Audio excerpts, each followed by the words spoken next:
Em, Halo Bapak Sandi dan teman-teman semuanya, selamat siang kepada Bapak Dr. Sandi Fantika selaku dosen mata kuliah Statistika Dasar, dan selamat siang kepada teman-teman sekalian. Nah, pada kesempatan kali ini kami dari kelompok 3 yang beranggotakan Salsabila Firdausi dengan NIM 1211913.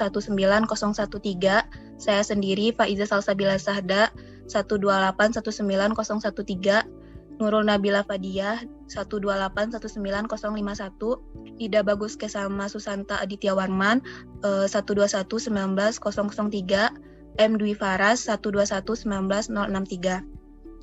Pada kesempatan kali ini, kelompok kami melakukan tugas besar dengan judul Analisis Pengaruh Curah Hujan Terhadap Produksi Pertanian di Jawa Barat pada tahun 2014 sampai 2018. Nah, untuk abstraknya sendiri adalah peningkatan produktivitas pertanian dapat dipengaruhi oleh beberapa faktor.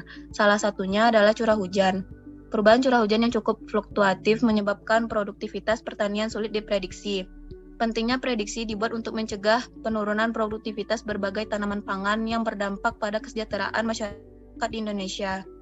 Kajian ini bertujuan untuk melihat perubahan pola curah hujan yang berhubungan dengan tingkat produksi tanaman pangan, yaitu padi, jagung, kedelai, kacang tanah, ubi jalar di Jawa Barat. Data yang digunakan dalam penelitian ini berupa curah hujan dan produksi padi, jagung, kedelai, kacang tanah, dan ubi jalar di Jawa Barat tahun 2014 sampai 2018.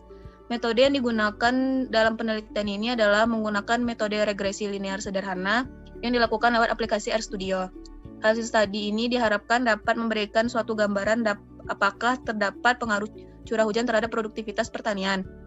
Kata kuncinya adalah analisis regresi linear, curah hujan, determinasi, korelasi, produktivitas padi, jagung, kedelai, kacang tanah, dan ubi jalar.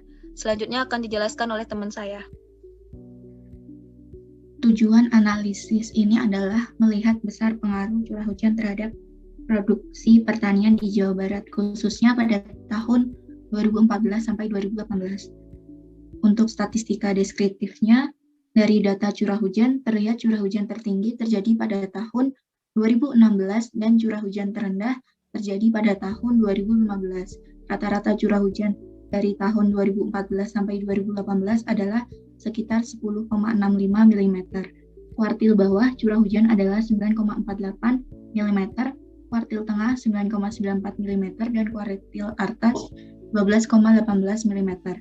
Dari data produk pertanian untuk 5 komoditas secara umum dapat dilihat produksi tertinggi pada tahun 2016 dan produksi terendah terjadi pada tahun 2015 dengan rata-rata produksi 5 tahun sebesar 2.809.882,56 ton. Pada tabel pertama, terlihat data produksi komoditas pertanian di Jawa Barat tahun 2014 sampai 2018 beserta rata-rata produksinya.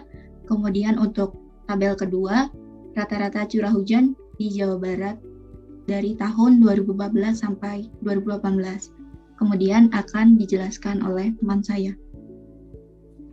Baik, akan saya lanjutkan. Lalu dari tabel nilai korelasi, determinasi, dan model regresi linear dengan curah hujan yang diperoleh dengan RStudio diperoleh itu untuk komoditas padi korelasi sebesar 0,4991301 dan koefisien determinasi sebesar 0,2491 dan model regresi linearnya yaitu Y sama dengan 105039992 tambah 1471115X. Lalu untuk komoditas jagung diperoleh korelasi sebesar 0,551038 dengan koefisien determinasi 0,3036 dan model regresi linear yaitu Y sama dengan 336131 ditambah 92636X. Lalu untuk komoditas kedelai diperoleh korelasi sebesar 0,01392621 lalu koefisien determinasi sebesar 0,001939 dan model regresi linear sebesar Y sama dengan 94958,9 tambah 241,2X.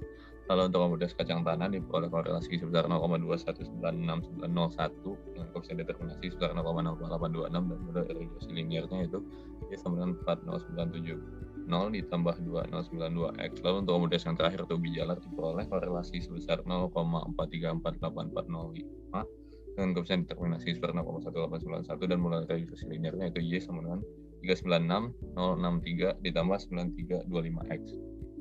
Lalu dari R Studio diperoleh juga scatter plot, box plot, dan density plot untuk tiap komoditas seperti yang ada di bawah ini itu untuk padi, kacang tanah, jagung, kedelai, dan ubi jalar.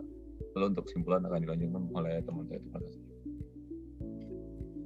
Ya, melalui data yang sudah didapatkan dengan aplikasi R Studio, maka didapat kesimpulan yang pertama tentang koefisien korelasi, di mana untuk plot padi, koefisien korelasinya 0,499131, di mana artinya ada hubungan linear yang cukup erat antara curah hujan dengan produksi padi.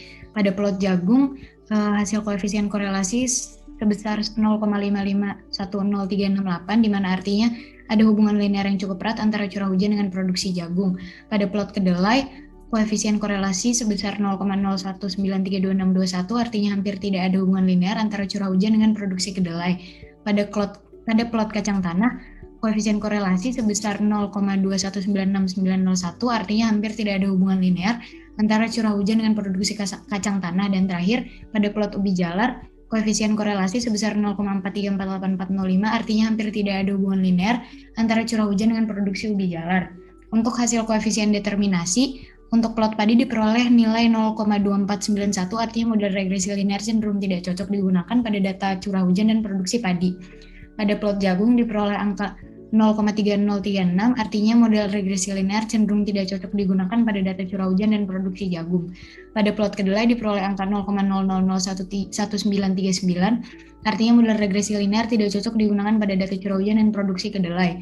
Pada plot kacang tanah diperoleh 0,04826, artinya model regresi linear tidak cocok digunakan pada data curah hujan dan produksi kacang tanah. Dan yang terakhir, pada plot ubi jalar diperoleh 0,1891, artinya model regresi linear cenderung tidak cocok digunakan pada data curah hujan dan produksi ubi jalar. Untuk kesimpulan akhir bisa dijelaskan oleh teman saya. Untuk kesimpulan akhirnya disimpulkan bahwa produksi beberapa komoditas pertanian dipengaruhi tingkat curah hujan. Namun beberapa produksi komoditas lain tidak dipengaruhi tingkat curah hujan. Untuk referensinya kami mengambil dari website Kementerian Pertanian Republik Indonesia 2019, data 5 tahun terakhir, pertanian.go.id 2021. Dan yang kedua yaitu data online BMKG, https dataonline.bmkg.go.id. Sekian presentasi dari kelompok kami. Apabila ada tutur kata yang salah, kami mohon maaf. Terima kasih atas perhatiannya.